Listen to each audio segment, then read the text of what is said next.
आज का टॉपिक है हाउ टू कल्टीवेट कंपैशन।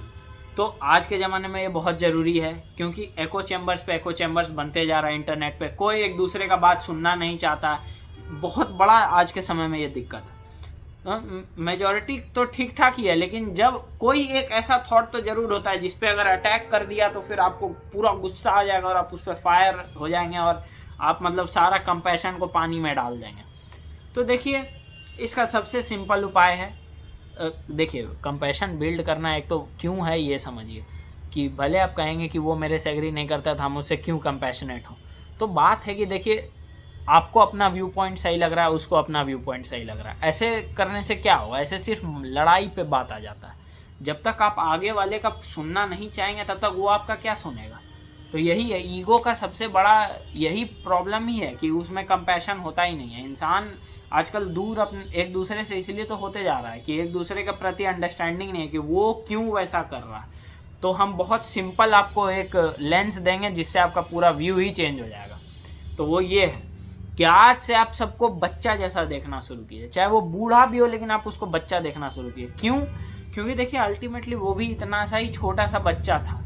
उसके लाइफ में बेचारे के साथ जो जो एक्सपीरियंसेस हुए हैं, जो भी ट्रॉमा हुआ है, जो भी कंडीशनिंग मिला है उसको, उसी हिसाब से तो वो एक्ट कर रहा है। अगर आप उसके जगह रहते, आप भी इतना सा बच्चा रहते और आपके साथ वो चीज़ हुआ रहता तो शायद आप भी वैसे ही होते। बात को समझ रहे हैं? इनहेरेंटली हम लोग सब सेम हैं। हाँ, इसमें ये एक्सेप्शंस आता है कि अगर उसको बचपन से ही ब्रेन में कोई डिसऑर्डर था, उस कारण से वो साइकोपाथ हो गया। तो आप समझिए कि आपको भी ब्रेन में डिसऑर्डर होता था, आप भी साइकोपाथ हो सकते थे। वो तो लक का खेल है ना। तो कंपैशन यहाँ से आता है जब आपको अंडरलाइंग यूनिटी समझ में आए। ब्राह्मण तक तो जाने का भी जरूरत नहीं, मतलब नॉन डुअलिटी तक जाने का जरूरत भी नहीं है कि वो और हम तो एक ही हैं।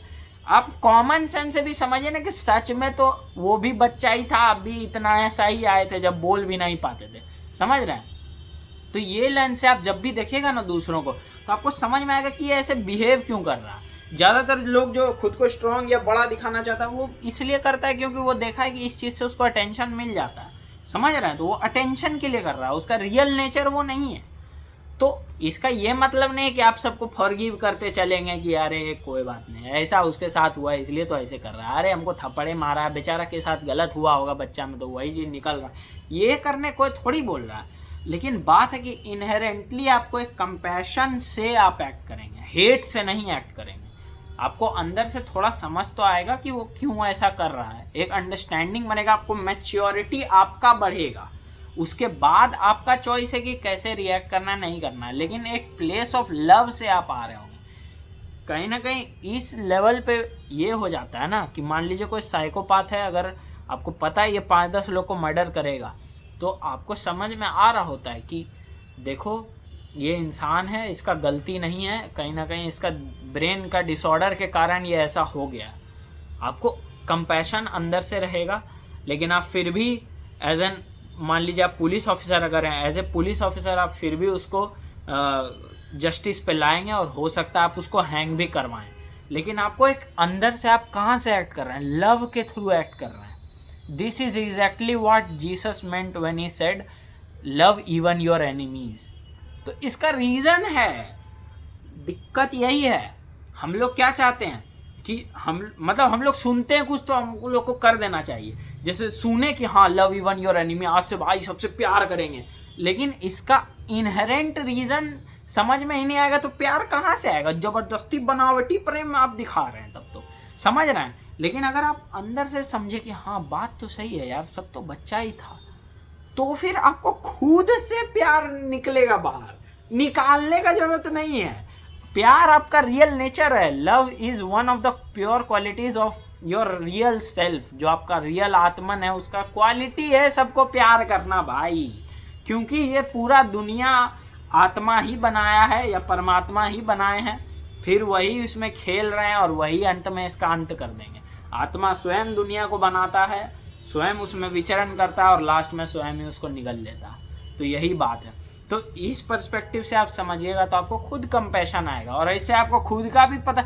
और अगर आप खुद को भी एक चाइल्ड जैसा देखेंगे ना तो आपको समझ में आएगा कि आप क्यों कैसे कैसे बिहेव क्यों करते हैं। आप खुद को स्टडी कर सकते हैं इस चीज़ से, कि अगर आप अपने आप को एक बच्चा जैसा देखें तो आपको समझ में आएगा कि ये चीज़ हुआ था, इस कारण से हमको ज़्यादा गुस्सा आता है। वैसा मेरे साथ हुआ, ऐसा ट्रॉमा मिला था इस बेचारे बच्चे को, इस कारण से आज ये इतना गुस्सा करता है, या इस कारण से इसका ऐसा रिएक्शन हो रहा है। तो आप खुद को भी प्यार से डील कर पाएंगे और खुद को अच्छा के लिए for good, for better change कर पाएंगे। तो यही है। तो कहीं ना कहीं ये लव इवन योर एनिमी ठीक है, लेकिन बनावटी प्यार बेकार है। तो आप अंडरलाइंग ट्रूथ देख रहे हैं, कितना प्यारा है, कितना सिंपल है, कितना हम लोग के सामने है, फिर भी हम लोग अंधा हैं। तो बस यही था, बहुत शॉर्ट रखे हैं ताकि ज़्यादा से ज़्यादा लोग देखें इसको अंत तक, बस। लेकिन ठीक है, जो माँ का मर्जी। Bye bye.